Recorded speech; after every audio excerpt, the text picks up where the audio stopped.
ఆత్మీయ బంధుమిత్రులకు నమస్సుమాంజులు. మనమందరం కలిసి శ్రీ సాయి సచ్చరిత్రము నిత్యపారాయణం చేయాలని సంకల్పించాం. ఈరోజు 6వ రోజు. శుక్లాం వరధరం విష్ణుం శశివర్ణం చతుర్భుజం ప్రసన్నవదనం ధ్యాయే సర్వవిఘ్నోపశాంతయే. ఓం శ్రీ సాయిరామ్. శ్రీ సాయి సచ్చరిత్రము 6వ అధ్యాయం. సంసారం అనే సాగరములో జీవుడు అనే ఓడను సద్గురుడే సారంగువై నడుపుతున్నప్పుడు అది సులభముగా సురక్షితముగా గమ్యము చేరుకుంటుంది. సద్గురువు అనగానే సాయిబాబా స్ఫురణకు వస్తున్నారు. నా కళ్ళ ఎదుట సాయిబాబా నిలబడినట్లు, నా నుదుట ఊది పెడుతున్నట్లు, నా శిరస్సుపై చేయి వేసి ఆశీర్వదిస్తున్నట్లు అనిపిస్తున్నది. నా మనస్సు సంతోషంతో నిండిపోయి కళ్ళ నుండి ప్రేమ పొంగి పొరలుతున్నది. గురుహస్త స్పర్శ మహిమ అద్భుతమైనది. ప్రళయాగ్నితో కూడా కాలనటువంటి వాహనమైన సూక్ష్మ శరీరము గురుకర స్పర్శ తగలగానే భస్మమైపోతుంది. అనేక జన్మములో ఆర్జించిన పాపమంతా పటాపంచలైపోతుంది. ఆధ్యాత్మిక సంబంధమైన విషయాలు వినడానికే విసుగు చెందే వారి వాక్కు నెమ్మది పొందుతుంది. శ్రీ సాయి సుందర రూపము వీక్షించడంతోనే కంఠము ఆనందాతిరేకంతో గద్గదమవుతుంది. కన్నుల నుండి ఆనందాశ్రువులు పొంగి పొరలుతాయి. హృదయము భావోద్రేకంతో ఉక్కిరి బిక్కిరి అవుతుంది. నేనే తానా అను పరబ్రహ్మ స్వరూపము స్ఫురణ మేల్కొని ఆత్మ సాక్షాత్కార ఆనందం కలిగిస్తుంది. నేను నీవు అనే భేదభావమును తొలగించి బ్రహ్మైక్య అనుభవము సిద్ధింపచేస్తుంది. నేను వేద పురాణాది సద్గ్రంథములు చదువుతున్నప్పుడు నా సద్గురుమూర్తే అడుగడుగున జ్ఞాపకానికి వచ్చుచున్నాడు. నా సద్గురువైన శ్రీ సాయిబాబాయే శ్రీరాముడుగా శ్రీకృష్ణుడుగా నా ముందు నిలబడి తన లీలలను తామే వినిపింపచేస్తున్నట్టు తోస్తుంది. నేను భాగవత పారాయణకు పూనుకోగానే శ్రీ సాయిబాబా ఆపాదమస్తకము శ్రీకృష్ణునిలా కనిపించును. భాగవతము ఉద్ధవ గీతము తామే పాడుతున్నట్టుగా అనిపిస్తుంది. ఎవరితోనైనా మాట్లాడుతున్నప్పుడు సాయిబాబా కథలే ఉదాహరణలుగా ఇవ్వటం జ్ఞాపకానికి వస్తుంది. నాకై నేను ఏదైనా వ్రాయడానికి సిద్ధపడినప్పుడు ఒక మాట కానీ వాక్యము కానీ వ్రాయటం రాదు. వారి ఆశీర్వాదము లభించిన వెంటనే రచన ధార అస్తులేనట్టు సాగుతుంది. భక్తునిలో అహంకారము విజృంభించగానే బాబా అణిచివేస్తారు. తన శక్తితో వారి కోరికలను నెరవేర్చి సంతృప్తులను చేసి ఆశీర్వదిస్తారు. సాయి పాదాలకు సాష్టాంగ నమస్కారము చేసి సర్వస్య శరణాగతి చేసిన వారికి ధర్మార్థ కామమోక్షాలు కరతలకమవుతాయి. భగవత్ సాన్నిధ్యానికి వెళ్ళడానికి కర్మ, జ్ఞాన, యోగ, భక్తి మార్గములనే 4 దిక్కులు ఉన్నాయి. అన్నింటిలో భక్తి మార్గము కష్టమైనది. అది ముళ్ళు గోతులతో నిండి ఉంటుంది. సద్గురువు సహాయంతో ముళ్ళు గోతులను తప్పించుకొని ముందుకు సాగితే గమ్యస్థానం అవలీలగా చేరుకోవచ్చు. ఈ సత్యాన్ని దృఢంగా నమ్మమని శ్రీ సాయిబాబా నొక్కి వక్కాణించేవారు. స్వయం సత్తాకమైన బ్రహ్మాన్ని, జగత్తుని సృష్టించే ఆ బ్రహ్మం యొక్క శక్తి అనగా మాయ, సృష్టి అనే ఈ మూడింటి గురించి తత్వ విచారము చేసి వాస్తవానికి 3 ఒక్కటే అని సిద్ధాంతీకరించి బాబా తన భక్తుల శ్రేయస్సుకై చేసిన అభయ ప్రధాన వాక్యాలను రచయిత ఈ కింద ఉదహరిస్తున్నారు. స్వయం సత్తాకమైన బ్రహ్మాన్ని, జగత్తుని సృష్టించే ఆ బ్రహ్మం యొక్క శక్తి అనగా మాయను, సృష్టి అనే ఈ మూడింటి గురించి తత్వ విచారము చేసి వాస్తవానికి ఈ 3 ఒక్కటే అని సిద్ధాంతీకరించి బాబా తన భక్తుల శ్రేయస్సుకై చేసిన అభయ ప్రధాన వాక్యాలను రచయిత ఈ క్రింద ఉదహరిస్తున్నాడు.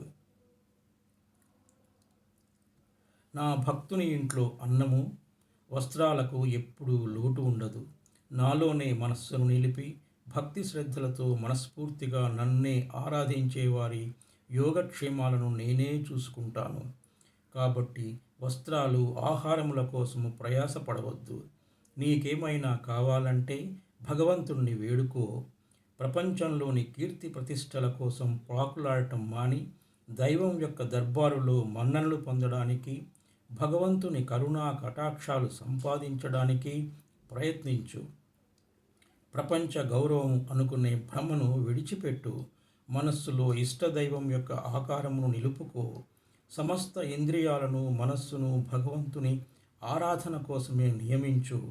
మిగిలిన వాటి వైపు మనస్సు పోనివ్వకు.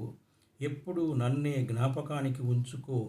మనస్సును ధనం సంపాదించడానికి, దేహ పోషణకు, గృహ సంరక్షణ మొదలైన విషయాల పట్ల సంచరించకుండా గట్టిగా నిలుపుకో. అప్పుడు అది నెమ్మది వహించి శాంతం వహిస్తుంది, చింతారహితమై ఉంటుంది.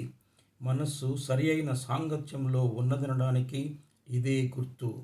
చంచల మనస్సుకు స్వాస్థ్యము చిక్కదు. బాబా మాటలను ఉదహరించిన తరువాత గ్రంథకర్త షిరిడీలో జరిగే శ్రీరామనవమి ఉత్సవాలను వర్ణించడానికి పూనుకున్నాడు. షిరిడీలో జరిగే ఉత్సవాల అన్నింటిలో శ్రీరామనవమే గొప్పది. సాయి లీల 1925 పుట 197 పత్రికలో షిరిడీలో జరిగే శ్రీరామనవమి ఉత్సవాల గురించి విపులంగా వర్ణించబడింది. దాని విషయాలు ఇక్కడ వివరించబడుతున్నది. కోపర్గాంలో గోపాలరావు గుండ్ అనే అతను పోలీసు సర్కిల్ ఇన్స్పెక్టర్గా ఉండేవాడు. అతడు బాబాకు గొప్ప భక్తుడు. అతనికి 3 భార్యలు ఉన్నప్పటికీ సంతానము కలుగలేదు. శ్రీ సాయి ఆశీర్వాదంతో అతనికి ఒక కొడుకు పుట్టాడు. ఆ ఆనంద సమయంలో అతనికి షిరిడీలో ఉరుసు అనగా ఉత్సవము. ఉరుసు అంటే సమాధి చెందిన మహమ్మదీయ మహాత్ముల దర్గాల సమాధుల దగ్గర ప్రతి ఏటా భక్తులు జరుపుకునే ఆరాధనోత్సవం నిర్వహించాలనే ఆలోచన వచ్చింది. తన ఆలోచనను తాత్యా కోతే పాటిలు, దాదా కోతే పాటిలు, మాధవరావు దేశపాండే తదితర మిగిలిన సాయి భక్తుల ముందుంచాడు. వారంతా దీనికి ఆమోదించారు. బాబా ఆశీర్వాదము, అనుమతి పొందారు. ఇది 1897లో జరిగింది. ఉరుసు ఉత్సవం జరుపుకోవడానికి జిల్లా కలెక్టర్ అనుమతి కోసం దరఖాస్తు పెట్టుకున్నారు. గ్రామ కులకర్ణి అనగా కరణం దానిపై ఏదో వ్యతిరేకంగా చెప్పటం వల్ల అనుమతి దొరకలేదు. కానీ బాబా ఆశీర్వదించి ఉండడంతో మళ్ళీ ప్రయత్నించగా వెంటనే అనుమతి వచ్చింది.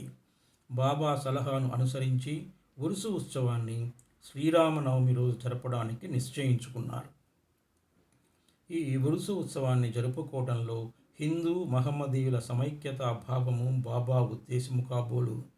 భవిష్యత్ సంఘటనలను బట్టి చూస్తే బాబా సంకల్పం నెరవేరినట్టు స్పష్టమవుతుంది. ఉత్సవం జరుపుకోవడానికి అనుమతి అయితే వచ్చింది, కానీ ఇతర అవాంతరాలు కొన్ని తలెత్తాయి. చిన్న గ్రామమైన షిరిడీలో నీటి ఎద్దడి అధికంగా ఉంది. గ్రామమంతటికి 2 నూతులుండేవి. ఒకటి ఎండాకాలంలో ఎండిపోయేది, రెండవ దానిలోని నీళ్లు ఉప్పగా ఉండేవి. ఈ సమస్యను బాబాకు నివేదించగా బాబా ఆ ఉప్పు నీటి బావిలో పువ్వులు వేశారు. ఆశ్చర్యకరంగా ఆ ఉప్పు నీరు మంచినీళ్లుగా మారిపోయాయి. ఆ నీరు కూడా చాలకపోవడంతో తాత్యాపాటీలు దూరం నుండి మోటార్ల ద్వారా నీరు తెప్పించారు. తాత్కాలికంగా అంగళ్ళు వెలిశాయి. కుస్తీ పోటీల కోసం ఏర్పాట్లు చేయబడినాయి. గోపాలరావు గుండుకు ఒక మిత్రుడు ఉన్నాడు. వారి పేరు దాము అన్నా కాసార్. అతనిది అహ్మద్ నగర్. అతనికి 2 భార్యలు ఉన్నప్పటికీ సంతానం లేదు. అతనికి కూడా బాబా ఆశీర్వాదంతో పుత్ర సంతానం కలిగింది. ఉత్సవం కోసం ఒక జెండా తయారు చేయించాలని గోపాలరావు అతనికి పురమాయించాడు. అలాగే నానాసాహెబ్ నిమోకర్ను ఒక నగిషీ జెండా తీసుకురమ్మని కోరాడు. ఈ 2 జెండాలను ఉత్సవంలో తీసుకొని పోయి మసీదు 2 మూలల్లో నిలబెట్టారు. ఈ పద్ధతిని ఇప్పటికీ అవలంబిస్తున్నారు. బాబా తాము నివసించిన ఈ మసీదును ద్వారకామాయి అని పిలిచేవారు. చందనోత్సవం. సుమారు 5 ఏళ్ల తరువాత ఈ ఉత్సవంతో పాటు ఇంకొక ఉత్సవం కూడా ప్రారంభమైంది. కోరాల గ్రామానికి చెందిన అమీరు శక్కర్ దలాల్ అనే మహమ్మదీయ భక్తుడు చందన ఉత్సవాన్ని ప్రారంభించారు. ఈ ఉత్సవం గొప్ప మహమ్మదీయ ఫకీరుల గౌరవార్థం చేస్తారు. వెడల్పు పళ్ళెంలో చందనపు ముద్ద ఉంచి తలపై పెట్టుకొని సాంబ్రాణి ధూపాలతో బాజా భజంత్రీలతో ఉత్సవాన్ని సాగిస్తారు. ఉత్సవం ఊరేగిన తర్వాత మసీదుకు వచ్చి మసీదు గూటి అంటే నింబారులోను గోడలపైన ఆ చందనాన్ని చేతితో అందరూ తడతారు. మొదటి 3 సంవత్సరములు ఈ ఉత్సవంను ఆమీరు శక్కర్ నిర్వహించారు. తరువాత అతని భార్య ఆ సేవను కొనసాగించారు. ఒకే రోజు పగలు హిందువులతో జెండా ఉత్సవాన్ని, రాత్రిపూట మహమ్మదీయులతో చందనోత్సవము ఎటువంటి అరమరికలు లేక జరుగుతున్నాయి. ఏర్పాట్లు షిరిడీలో జరిగే శ్రీరామనవమి ఉత్సవం బాబా భక్తులకు ముఖ్యమైనది, పవిత్రమైనది. భక్తులందరూ వచ్చి ఈ ఉత్సవంలో పాల్గొనేవారు. బయటి ఏర్పాట్లన్నీ తాత్యాకోతే పాటీలు చూసుకుంటూ ఉండేవారు. ఇంటి లోపల చేయవలసినవన్నీ రాధాకృష్ణామాయి అనే భక్తురాలు చూసుకుంటుండేది. ఉత్సవ రోజులలో ఆమె నివాసము భక్తులతో నిండిపోయేది. ఆమె వారికి కావలసిన ఏర్పాట్లు చూసుకోవడమే కాక ఉత్సవాలకు కావలసిన సరంజామా అంతా సిద్ధపరుస్తూ ఉండేది. అంతేకాదు, స్వయంగా ఆమె మసీదును శుభ్రపరిచి గోడలకు సున్నం వేసేది. మసీదు గోడలు బాబా వెలిగించే ధుని మూలంగా మసిపట్టి ఉండేవి. మండుతున్న ధునితో సహా మసీదులోని వస్తువులన్నింటినీ తీసి బయటపెట్టి మసీదు గోడలను చక్కగా కడిగి వెళ్ళబేయిస్తూ ఉండేది. ఆమె ఇదంతా బాబా రోజు మార్చి రోజు చావడిలో పడుకున్నప్పుడు చేసేది. ఈ పనిని శ్రీరామనవమికి ఒక రోజు ముందే పూర్తి చేస్తూ ఉండేది. పేదలకు అన్నదానం అంటే చాలా ప్రీతి. అందుకే ఈ ఉత్సవ సమయంలో పేదలకు అన్నదానం విరివిగా చేస్తుండేవారు. భోజన పదార్థాలు, మిఠాయిలు రాధాకృష్ణామాయి ఇంట్లో విస్తారంగా వండబడేవి. అనేక మంది సంపన్నులైన బాబా భక్తులు స్వచ్ఛందంగా పూనుకొని ఈ సేవలో పాల్గొనేవారు. ఉరుసు శ్రీరామనవమి ఉత్సవంగా మారిన వైనము. ఈ ప్రకారంగా 1897 నుండి 1911 వరకు ఉరుసు ఉత్సవము శ్రీరామనవమి రోజు వైభవంగా జరుగుతుండేది. రాను రాను అది వృద్ధి అవుతూ ప్రాముఖ్యం సంతరించుకుంది. 1912లో ఈ ఉత్సవానికి సంబంధించి ఒక మార్పు జరిగింది. శ్రీ సాయినాథ సగుణోపాసన గ్రంథకర్త అయిన కృష్ణారావు జోగేశ్వర భీష్మ అనే అతను దాదాసాహెబ్ ఖాపర్డే అమరావతితో కలిసి ఉత్సవానికి వచ్చారు. వారు దీక్షిత్ వాడాలో బస చేశారు. ఉత్సవం ముందు రోజు కృష్ణారావు దీక్షిత్ వాడా వసారాలో పడుకొని ఉన్నారు. ఆ సమయంలో లక్ష్మణరావు ఉరఫ్ కాకా మహాజాని పూజా పరికరాలు పళ్ళెంతో మసీదుకు వెళ్తున్నారు. అతని చూడగానే భీష్మకు ఒక కొత్త ఆలోచన తట్టింది. వెంటనే కాకా మహాజాని దగ్గరకు పిలిచి అతనితో ఉరుసు ఉత్సవంను శ్రీరామనవమి రోజు చేయడంలో భగవంతుని ఉద్దేశం ఏదో ఉండి ఉండవచ్చును. శ్రీరామనవమి హిందువులకు చాలా ముఖ్యమైన పర్వదినము కనుక ఈ రోజున రామ జన్మోత్సవం ఎలా జరపకూడదు అని అడిగారు. కాకా మహాజానికి ఈ ఆలోచన బాగా నచ్చింది. తమ సంకల్పములకు బాబా అనుమతి సంపాదించడానికి తీర్మానించుకున్నారు. కానీ భగవత్ సంకీర్తన చేయడానికి అంత తక్కువ వ్యవధిలో హరిదాసును సంపాదించడం కష్టము. ఈ సమస్యను కూడా చివరికి భీష్మయే పరిష్కరించారు. ఎలాగంటే అతని దగ్గర రామాఖ్యానం అనే శ్రీరాముని చరిత్ర సిద్ధంగా ఉండడంతో అతనే దానిని సంకీర్తన చేయడానికి కాకా మహాజాని హార్మోనియం వాయించడానికి తీర్మానించారు. చక్కెరతో కలిపిన శాంటిగుండా ప్రసాదము రాధాకృష్ణమాయి చేయడానికి ఏర్పాట్లు జరిగాయి. బాబా అనుమతి పొందడానికి వారు మసీదుకు వెళ్ళారు. సర్వజ్ఞుడైన బాబా వాడాలో ఏమి జరుగుతున్నది అని మహాజనిని ప్రశ్నించారు. బాబా అడిగిన ప్రశ్నలోనే అంతరార్థం మహాజని గ్రహించలేక ఏమీ జవాబు ఇవ్వలేక మౌనంగా ఉన్నారు. బాబా అదే ప్రశ్న భీష్ముని అడిగారు. అతను శ్రీరామనవమి ఉత్సవాన్ని చేయాలి అనే తమ ఆలోచనను బాబాకు వివరించి అందుకు బాబా అనుమతి ఇవ్వాలని కోరారు. బాబా వెంటనే ఆశీర్వదించారు. అందరూ సంతోషించి శ్రీరామ జయంతి ఉత్సవానికి సంసిద్ధులయ్యారు. ఆ మరుసటి రోజు మసీదును అలంకరించారు. రాధాకృష్ణమ్మాయి ఒక ఉయ్యలు ఇచ్చింది. దాన్ని బాబా ఆసనం ముందు వేలాడదీశారు. శ్రీరామ జన్మోత్సవ వేడుక ప్రారంభమయ్యింది. భీష్ముడు కీర్తన చెప్పడానికి లేచాడు. మహాజని హార్మోనియం ముందు కూర్చున్నారు. అప్పుడే లెండి నుండి మసీదుకు వచ్చిన బాబా అదంతా చూసి మహాజనిని పిలిపించారు. రామజన్మోత్సవం జరపడానికి బాబా ఒప్పుకుంటారో లేదో, ఏమవుతుందో అనే చంకుతూ అతను బాబా దగ్గరకు వెళ్ళారు. అది అంతా ఏమిటని, అక్కడ ఊయల ఎందుకు కట్టారని బాబా అతన్ని అడిగారు. శ్రీరామనవమి మహోత్సవం ప్రారంభమైనదని, అందుకే ఊయల కట్టారని అతను చెప్పాడు. బాబా మసీదులో ఉండే భగవంతుని నిర్గుణ స్వరూపమును సూచించే నింబారు అంటే గూడు నుండి 2 పూలమాలను తీసి ఒకటి మహాజని మెడలో వేసి ఇంకొకటి భీష్మకు పంపించారు. హరికథ ప్రారంభమయ్యింది. రామకథ సంకీర్తనం ముగియగానే బాజా భజంత్రీల ధ్వనుల మధ్య శ్రీరామచంద్రమూర్తికి జై అనే జయ జయధ్వానాలు చేస్తూ పరమోత్సాహంతో అందరూ ఒకరిపై ఒకరు గులాల్ ఎర్ర రంగు పొడి చల్లుకున్నారు. అంతలో ఒక గర్జన వినబడింది. భక్తులు చల్లుకుంటున్న గులాల్ ఎలాగో వెళ్ళి బాబా కంటిలో పడింది. బాబా కోపంతో బిగ్గరగా తిట్టడం ప్రారంభించారు. ఇది చూసి చాలామంది భయంతో పారిపోయారు. కానీ బాబా యొక్క సన్నిహిత భక్తులు మాత్రం అవన్నీ తిట్ల రూపంగా బాబా తమకిచ్చిన ఆశీర్వాదాలు అని గ్రహించి కదలక అక్కడే ఉండిపోయారు. శ్రీరామ జయంతి నాడు రావణుడనే అహంకారాలు అర్షద్వర్గమును సంహరించడానికి శ్రీ సాయి రూపంలో ఉన్న శ్రీరాముడు ఆగ్రహించడం సహజమే కదా అని భావించారు. షిరిడీలో ఏదైనా కొత్తది ప్రారంభించినప్పుడల్లా బాబా కోపగించుకోవడం ఒక రివాజు. దీన్ని తెలిసిన వారు గమ్మున ఊరుకున్నారు. తన ఊయలను బాబా విరుస్తారేమోనని భయంతో రాధాకృష్ణమ్మాయి మహాజనిని పిలిచి ఊయలను తీసుకొని రమ్మంది.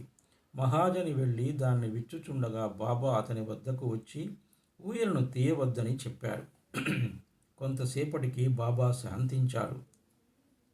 ఆనాటి మహాపూజ, హారతి మొదలైనవి ముగిశాయి.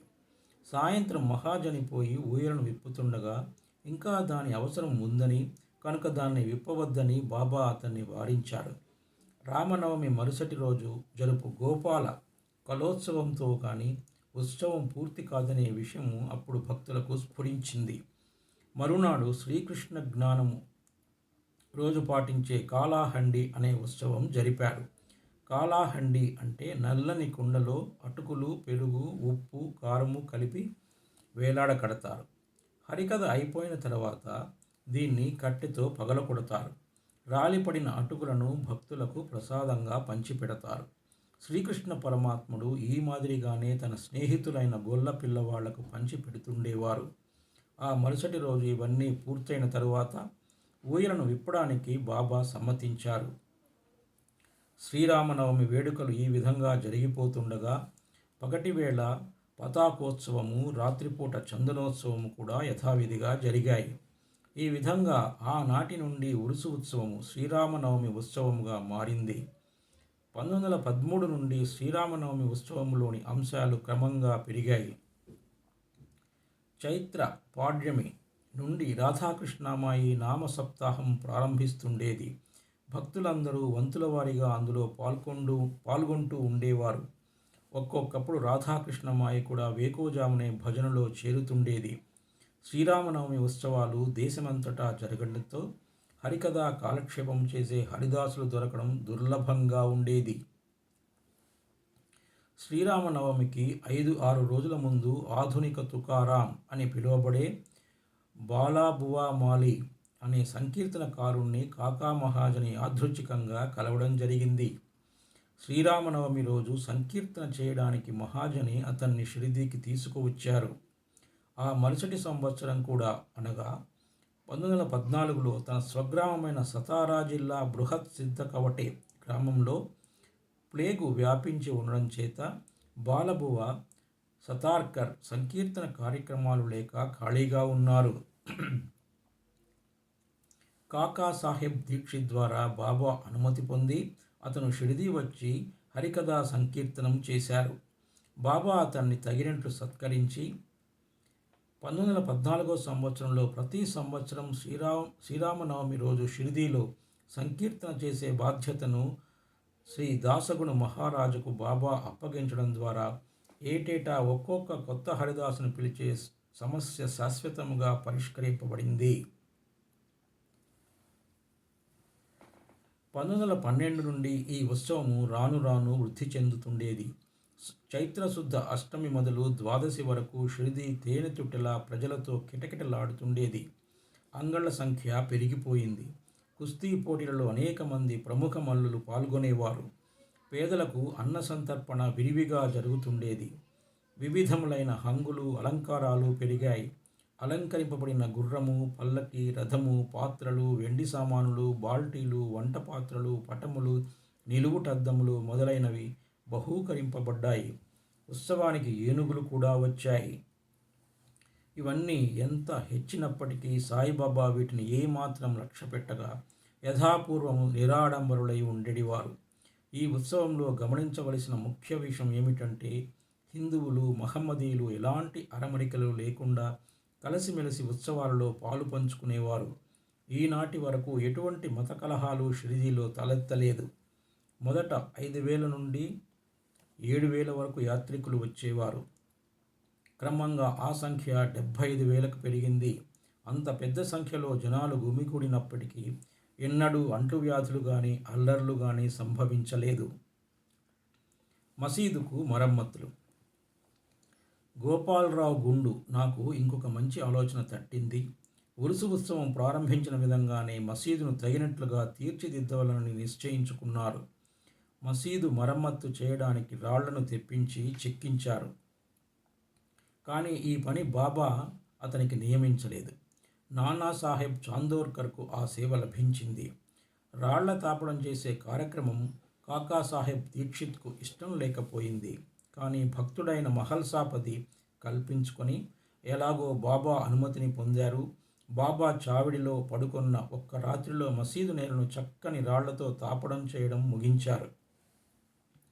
అప్పటి నుండి బాబా గోనెగుడ్డపై కూర్చోవడం మాని చిన్న పరుపు మీద కూర్చునేవారు. గొప్ప వ్యయప్రయాసలతో 1911 సంవత్సరంలో సభా మంటపం పూర్తి చేశారు. మసీదుకు ముందున్న జాగా చాలా చిన్నది. సౌకర్యంగా ఉండేది కాదు. కాకాసాహెబ్ దీక్షిత్ దాన్ని విశాలపరిచి పైకప్పు వేయదలిచారు. ఎంతో డబ్బు పెట్టి ఇనుప స్తంభములు మొదలైనవి తెప్పించి పని ప్రారంభించారు. రాత్రి అంతా శ్రమపడి స్తంభములు నాటేవారు. మరుసటి రోజు ప్రాతకాలంలోనే బాబా చావడి నుండి వచ్చి అది అంతా చూసి కోపంతో వాటిని పీకి పారేసేవారు.